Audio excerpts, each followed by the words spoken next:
C'est très important pour nous en tant que groupe de partager notre vision sur l'économie circulaire. Faut juste savoir que ça fait 250 ans qu'on est dans une économie complètement linéaire. En effet, comme vous voyez un peu sur la slide, on extrait les ressources, on produit, on consomme, et après ces ressources sont jetées, c'est des déchets à la fin. Faut juste ne pas oublier que cette économie, elle a vraiment contribué à avoir une hausse de la prospérité et vraiment hausser le niveau de vie. Et notamment, il faut voir depuis le début de cette présentation, on voit très bien que l'industrie chimique a bien contribué à tout ça. Ce système-là, cette économie, elle est vraiment limitée. À un moment donné, on arrive à un fin de cycle. En ce moment, juste pour vous donner un chiffre, on est en train de consommer environ 1,5 planète de ressources annuellement. On arrive à une destruction de la biodiversité, on arrive à une hausse des émissions CO2. Donc on arrive vraiment à un moment donné où le système arrive à ses limites et il faut qu'on collabore ensemble pour trouver vraiment des solutions pour gérer l'état actuel. Le groupe Veolia. En fait, on est un grand groupe international et on fait la gestion de l'eau, mais aussi on fait de la gestion des déchets et la gestion de l'énergie. Donc du coup, on fait 3 métiers complets et la mission du groupe, c'est vraiment de faire du déchet une ressource. Donc on est vraiment au cœur de l'économie circulaire. La première boucle que vous voyez, c'est la boucle écologistique, c'est la boucle idéale qu'on peut avoir.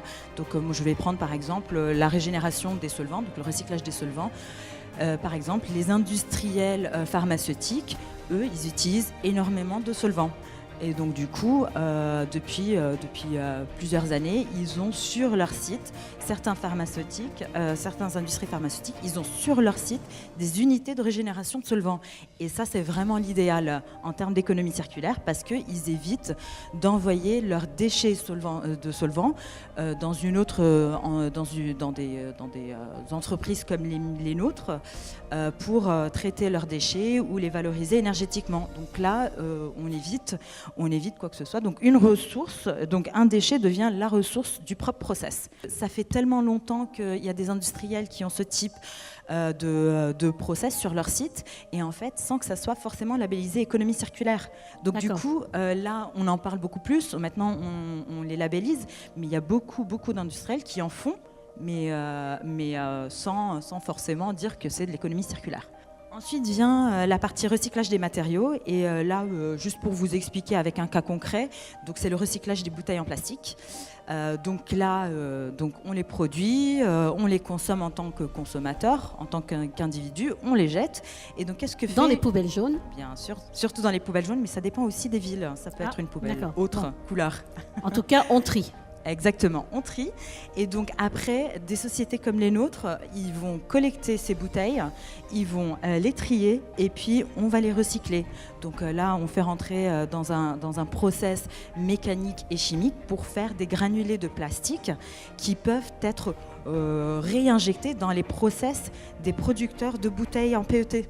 Donc c'est très bien en fait, c'est ce qu'il faut. Et en fait là on fait aussi un déchet, une ressource et ça c'est aussi quelque chose. On fait même du mobilier de jardin je crois. Exactement.